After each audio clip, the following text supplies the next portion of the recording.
بسم اللہ الرحمن الرحیم۔ السلام علیکم۔ آج کی بات، کبھی کبھی دعا اور صبر ہی واحد حل ہوتا ہے جب بے حد کوشش کے بعد بھی تم کچھ نہیں کر پاتے، جب وہ ساری چیزیں بکھری ہوئی دکھائی دیتی ہیں جنہیں تم نے خود کو توڑ کر سمیٹا ہوتا ہے، جب تم روتے ہو اور کوئی سنتا نہیں، جب تم پکارتے ہو اور کوئی پلٹتا نہیں، جانتے ہو اللہ تمہیں اتنا بے بس کیوں کر دیتا ہے، تاکہ یہ تمام تلخ حقیقتیں تمہیں اس تک واپس لے آئیں، تاکہ تم اسے پکارو اور وہ تمہاری پکار کا جواب دے سکے، تاکہ تم اس سے مانگو اور وہ تمہارے لیے معجزے کر کے تمہیں بتا سکے کہ کچھ چیزیں صرف دعا اور صبر سے ملتی ہیں، تاکہ وہ تمہیں دکھا سکے کہ جو کوئی نہیں بدل سکتا وہ تقدیریں بھی یقین سے بدلتی ہیں، تاکہ تم اس بات کو سمجھو کہ بند دروازوں کے پیچھے چھپی حکمتیں اللہ کے علاوہ کوئی نہیں جان سکتا، اور یہ کہ کچھ چیزوں کو اللہ کے حوالے کر دینا ہی بہتر ہوتا ہے، کیونکہ اس کا فیصلہ ہمارے لیے کبھی غلط نہیں ہو سکتا۔ تم نے تو بس خاموشی سے اس کے کن کا انتظار کرنا ہے، ڈھیروں دعائیں کرنی ہیں، صبر کرنا ہے، کیونکہ کبھی کبھار دعا اور صبر ہی واحد حل ہوتا ہے۔ آج انشاءاللہ سورۃ النساء کی آیت نمبر 60 سے سٹارٹ کریں گے۔ اعوذ باللہ من الشیطان الرجیم، بسم اللہ الرحمن الرحیم۔ اے نبی، تم نے دیکھا نہیں ان لوگوں کو جو دعویٰ تو کرتے ہیں کہ ہم ایمان لائے ہیں اس کتاب پر جو تمہاری طرف نازل کی گئی ہے اور ان کتابوں پر جو تم سے پہلے نازل کی گئی تھی، مگر چاہتے یہ ہیں کہ اپنے معاملات کا فیصلہ کرانے کے لیے طاغوت کی طرف رجوع کریں، حالانکہ انہیں طاغوت سے کفر کرنے کا حکم دیا گیا تھا۔ شیطان انہیں بھٹکا کر راہ راست سے بہت دور لے جانا چاہتا ہے۔ اس کی تفسیر ہے، یہاں عصری طور پر طاغوت سے مراد وہ حاکم ہے جو قانون الہی کے سوا کسی دوسرے قانون کے مطابق فیصلہ کرتے ہوں،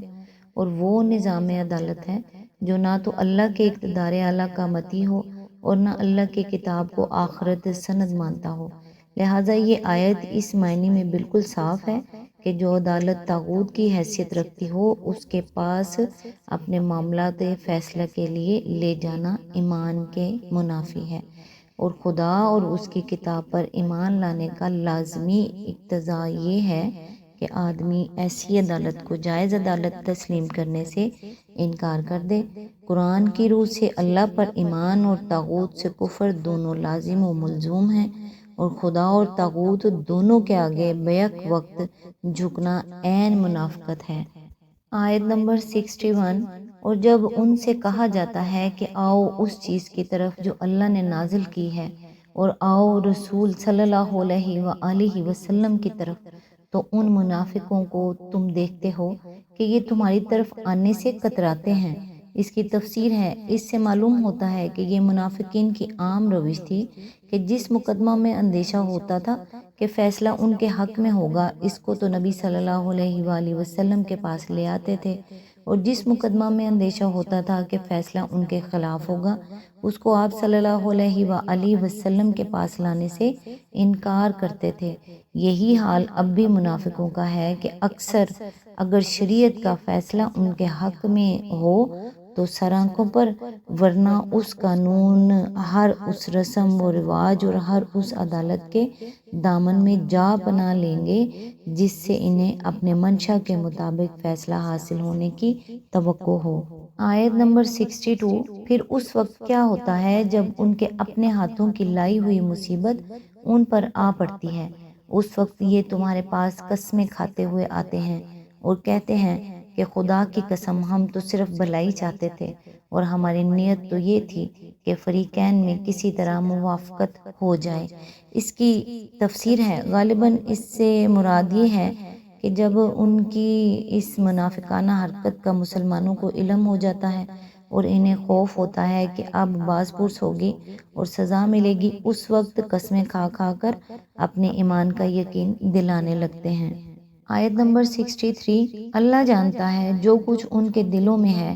ان سے تعارض مت کرو، انہیں سمجھاؤ اور ایسی نصیحت کرو جو ان کے دلوں میں اتر جائے۔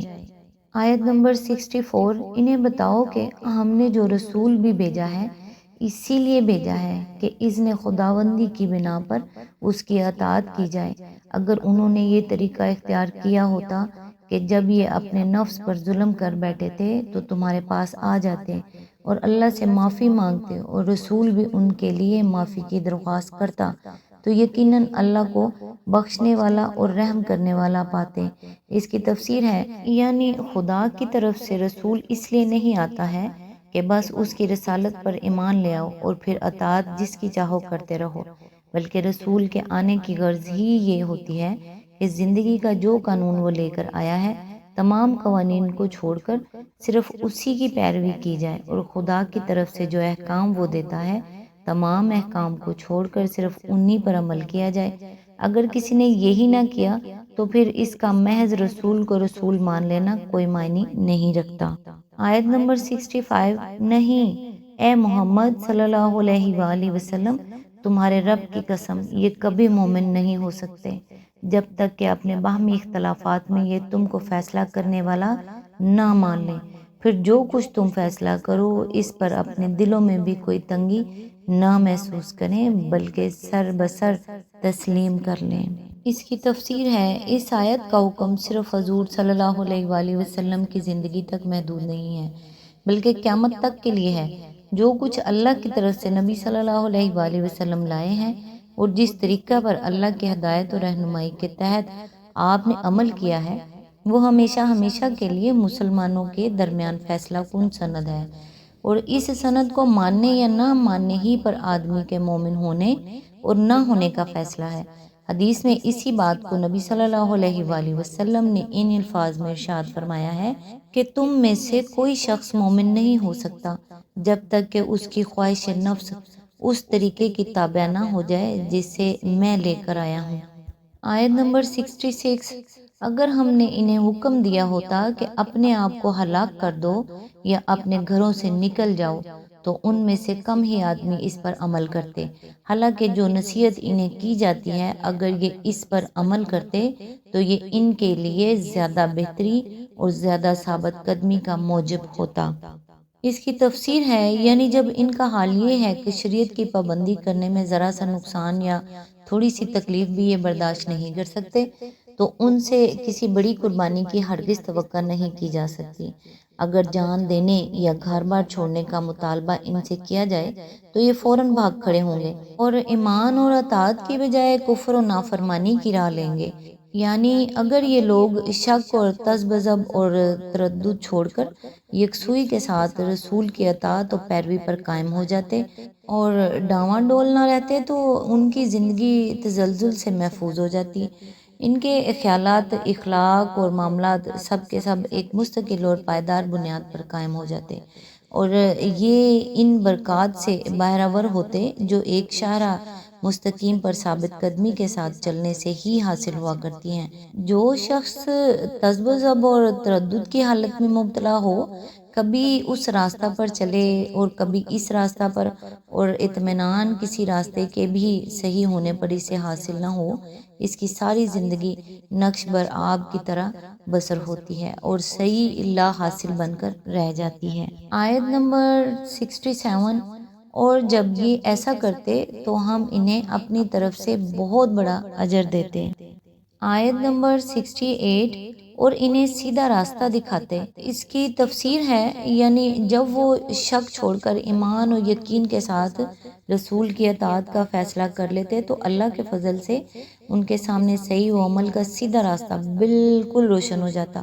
اور انہیں صاف نظر آ جاتا کہ وہ اپنی قوتیں اور محنتیں کس راہ میں صرف کریں جس سے ان کا ہر قدم اپنی حقیقی منزل مقصود کی طرف اٹھے۔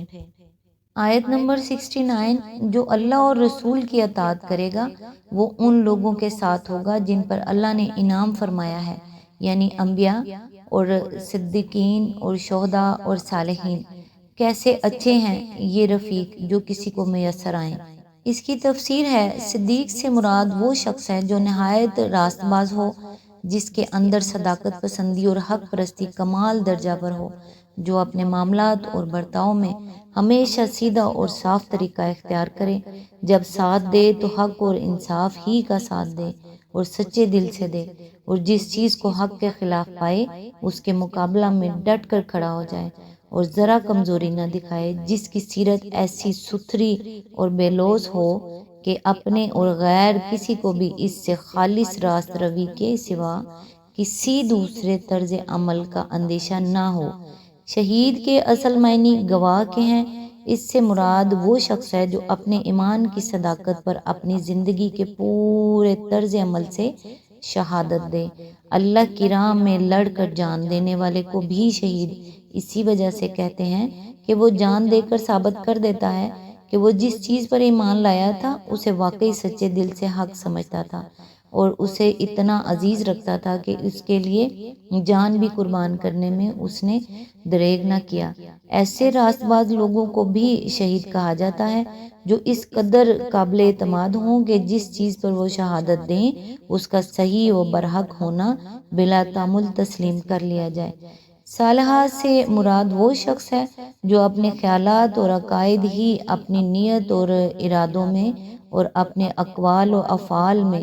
راہ راست پر قائم ہو اور فی الجملہ اپنی زندگی میں نیک رویہ رکھتا ہو،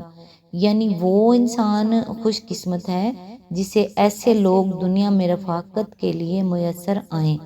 اور جس کا انجام آخرت میں بھی ایسے ہی لوگوں کے ساتھ ہو۔ کسی آدمی کے احساسات مردہ ہو جائیں تو بات دوسری ہے، ورنہ در حقیقت بد سیرت اور بد کردار لوگوں کے ساتھ زندگی بسر کرنا دنیا ہی میں ایک عذاب العلیم ہے، کجا کہ آخرت میں بھی آدمی انہی کے ساتھ ان انجام سے دوچار ہو جو ان کے لیے مقدر ہیں۔ اسی لیے اللہ تعالیٰ کے نیک بندوں کی ہمیشہ یہی تمنا رہی ہے کہ ان کو نیک لوگوں کی سوسائٹی نصیب ہو اور مر کر بھی وہ نیک ہی لوگوں کے ساتھ رہیں۔ آج تک کے لیے اتنا ہی، نیکسٹ انشاءاللہ آیت نمبر 70 سے سٹارٹ کریں گے۔ تب تک کے لیے دعاؤں میں یاد رکھیے گا۔ اللہ حافظ۔